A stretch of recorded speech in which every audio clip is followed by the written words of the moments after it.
पूजा बहुत ही भोली वाली लड़की थी, जिसकी अभी अभी शादी हुई थी।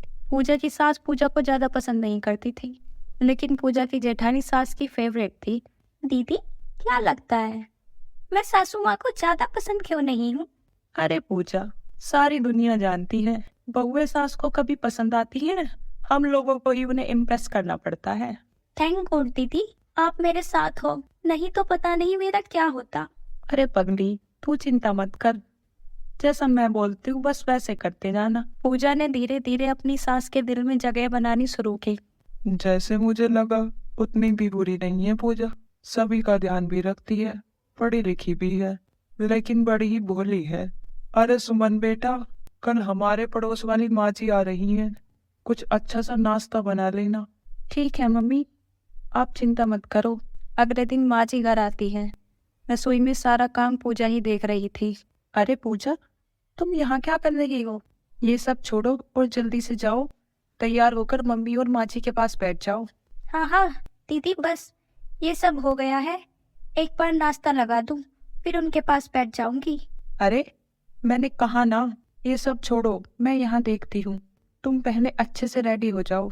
ओह दीदी, अब कितनी अच्छी हो। पूजा तैयार होकर सबके साथ बैठ जाती है और सुमन नाश्ता लेकर आती है। पड़ोसन ये सब देखती है और सोचती है, बड़ी बहू कितनी अच्छी है, सारा काम कर रही है।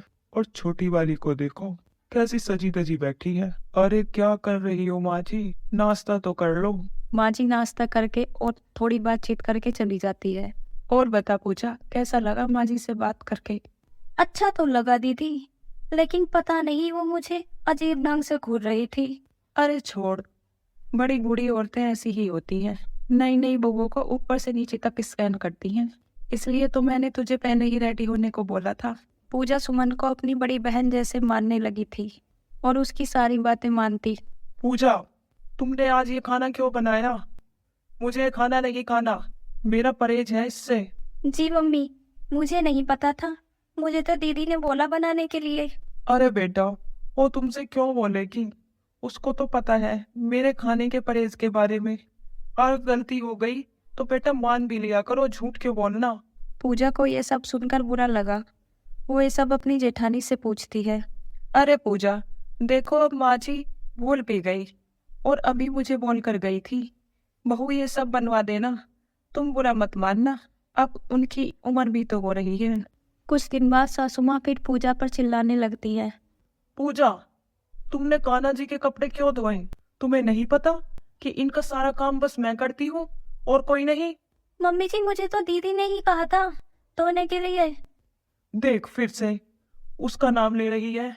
वो जानती है कि मुझे बिल्कुल पसंद नहीं है कि कोई मेरी पूजा के सामान को हाथ भी लगाए। सॉरी मम्मी जी, आज की बात ध्यान रखूंगी।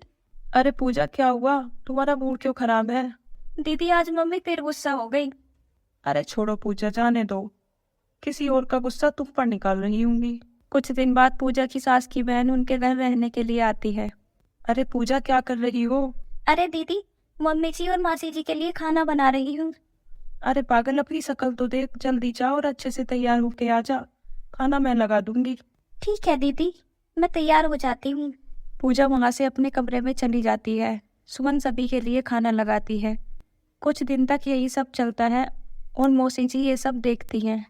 ये क्या बहन, जब से मैं आई हूँ देख रही हूँ सब काम बड़ी बहू ही करती है। पूजा तो बस सजी धजी बैठी रहती है। अरे नहीं नहीं बहन, खाना तो पूजा ही बनाती है, बस परोसने का काम सुमन का है। दोनों ने अपने अपने काम बांट रखे हैं। अच्छा, बड़ी अच्छी बात है। मुझे तो लगा था छोटी बहू तो आलसी है और कामचोर भी। सास को कुछ दाल में काला लगता है, तब वो पूजा से बात करने के लिए जाती है। अरे पूजा बेटा, एक बात तो बता, तू खाना बनाकर रोज अपने कमरे में क्यों चली जाती है? मम्मी जी, मुझे तो दीदी ही बोलती है। वो कहती है कि तुम नई बहू हो तो तैयार होकर मेहमानों के पास बैठा करो।